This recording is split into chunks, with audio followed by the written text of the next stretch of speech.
Ազգային ժողովի հարգարժան փոխոսնակ, հարգելի գործընկերներ, սույն նախագիծը քննարկվել է եւ կառավարությունում եւ ազգային ժողովի գլխադասային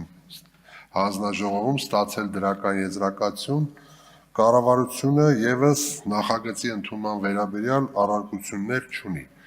Միայն ուղղակի օգտվելով առիթից կխնդրեմ գործընկերոջս պատգամավոր Հայկ Սարգսյանին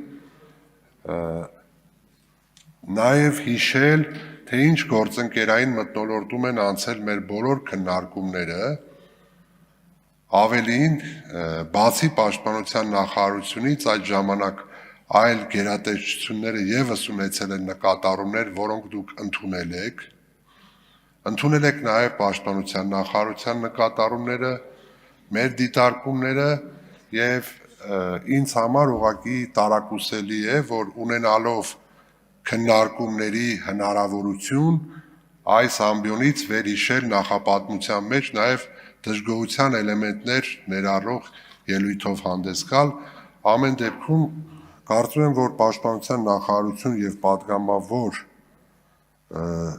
գործակցությունը, փոխգործակցությունը եղել է շատ գործընկերային, շատ արդյունավետ եւ դուք մշտապես հնարավորություն եք ունեցել ձեր խնդիրների եւ դժգոհությունների մասին գործընկերային մթնոլորտում մեզ հայտնել։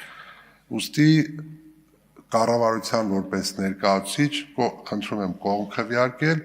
միաժամանակ նմանատիպ հարցերը քննարկել մեզ հետ նաև ունեցած այն հարթակում, որը ստեղծվել է իդեպ կառավարության հենց նախաձեռնությամբ ձեզ հետ ձեր բարձրացրած խնդիրները քննարկելու եւ օրենսդրական նախաձեռնությունները ավելի որակյալ դարձնելու համար։ Շնորհակալություն։